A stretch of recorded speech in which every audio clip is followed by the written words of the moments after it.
दोस्तों, जैसा कि आप सभी को अच्छे से पता है कि पति पत्नी के किसी भी केस से नहीं हारता है। बस एक केस पति के ऊपर बहुत ज्यादा भारी पड़ता है, तो वो केस है मेंटेनेंस का केस। यानी कि अगर पत्नी मेंटेनेंस का केस पति के ऊपर करती है और कोर्ट के द्वारा पति के ऊपर मेंटेनेंस लगा दिया जाता है, तब वहीं पे पति की हार हो जाती है। तो ऐसी स्थिति के अंदर पति ये चाहते हैं कि वो पत्नी अगर गलत है तब उसका मेंटेनेंस नहीं बनना चाहिए, और अगर मेंटेनेंस बन भी जाता है, गलतीवश अगर कोर्ट के द्वारा मेंटेनेंस लगा भी दिया जाता है, तो वो ऑर्डर भी खारिज हो जाए। तो बिल्कुल अब ये नए कानून के तहत पॉसिबल है। आपको पता है कि नया कानून अब लागू हो चुका है, तो इसके तहत अब ऐसी पत्नी को बिल्कुल भी मेंटेनेंस नहीं मिलेगा, और अगर उसके पक्ष के अंदर मेंटेनेंस का ऑर्डर भी हो गया है तब भी वो ऑर्डर खारिज हो जाएगा। तो कैसे संभव है, इसकी पूरी जानकारी मैं आपको नए कानून के अनुसार समझाने वाला हूं। वीडियो बहुत ही महत्वपूर्ण है, आपके फायदे का है। जो आप समाधान चाहते हो, पूरा समाधान आपको इस वीडियो के अंदर मिलने वाला है। इसलिए आपको करना क्या है, वीडियो को बिल्कुल अंत तक देखना है, तभी पूरी जानकारी समझ में आएगी। क्योंकि आपको अच्छे से पता है कभी भी आधे अधूरे वीडियो से जानकारी समझ में नहीं आती है, इसलिए पूरी जानकारी के लिए वीडियो को बिल्कुल अंत तक देखना होता है। और ये आपका अपना चैनल है, इसको अगर आप अब तक सब्सक्राइब नहीं करे हैं तो पहले इसको सब्सक्राइब ही कर दीजिए, तो साथ में बेल आइकन को भी दबा दीजिए। तो चलिए शुरू करते हैं। तो वेलकम दोस्तों, मैं हूं आपका अपना एडवोकेट जितेंद्र।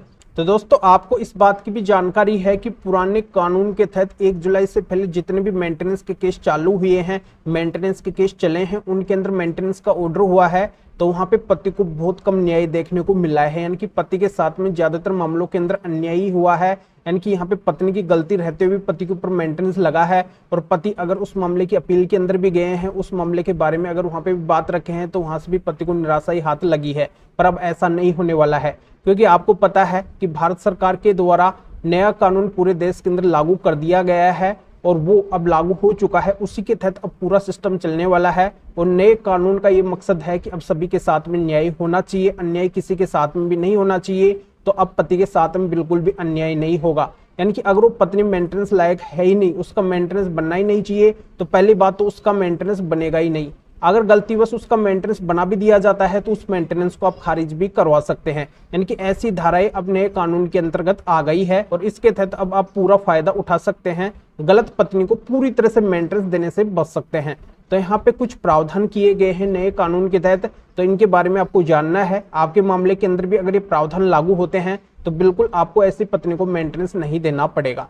तो यहाँ पे सबसे पहला प्रावधान तो ये आता है कि अगर पत्नी एडल्ट्री के अंदर है, यानी कि अगर वो जारता के अंदर है, और इस बात का अगर प्रमाण आपके पास में है, एविडेंस है, तो ऐसी पत्नी को आप मेंटेनेंस देने से बच सकते हैं।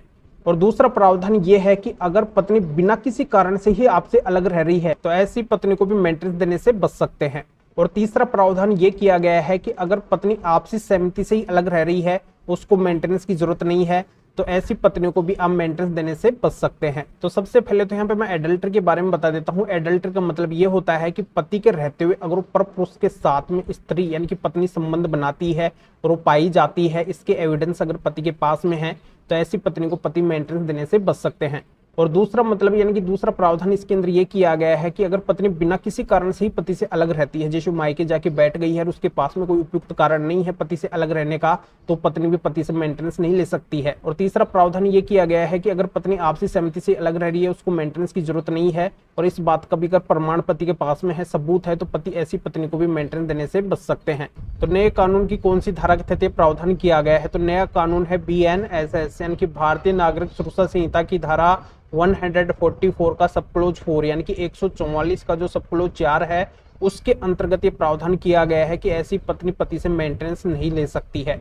और दूसरी बड़ी बात यहाँ पे मैं बता देता हूँ कि फिर भी अगर कोर्ट के द्वारा गलतीवश पति के ऊपर मेंटेनेंस लगा दिया जाता है और बाद में पाया जाता है कि पत्नी एडल्ट्री के अंदर है, या फिर विदाउट रीजन के हस्बैंड से अलग रह रही है, यानी कि बिना किसी कारण से अपने पति से अलग रह रही है, या फिर आपसी सहमति से अलग रह रही है, इसको मेंटेनेंस की जरूरत नहीं है, तो पति पर लगे मेंटेनेंस ऑर्डर को भी कोर्ट खारिज कर सकती है। तो ये कौन से कानून के तहत कर सकती है और कौन सी धारा के तहत कर सकती है, तो ये कानून है BNSS और इसका सेक्शन है 144 सब क्लोज 5 यानी कि भारतीय नागरिक सुरक्षा संहिता की धारा 144 का सब क्लोज 5 के तहत ये कोर्ट है जो पूरी तरह से पत्नी के मेंटेनेंस ऑर्डर को खारिज कर सकती है। तो इस तरीके से पति नए कानून के तहत पूरी तरह से फायदा ले सकते हैं, ऐसी पत्नी को मेंटेनेंस देने से बच सकते हैं। तो दोस्तों इस मैटर में आपको अधिक जानकारी चाहिए, फिर और किसी भी तरीके की आपकी कानूनी समस्या है, उस मैटर में आपको अधिक जानकारी चाहिए, मेरे से फोन के ऊपर बात करना चाहते हैं तो व्हाट्सएप पे मैसेज कीजिए, अपॉइंटमेंट बुक करवाइए।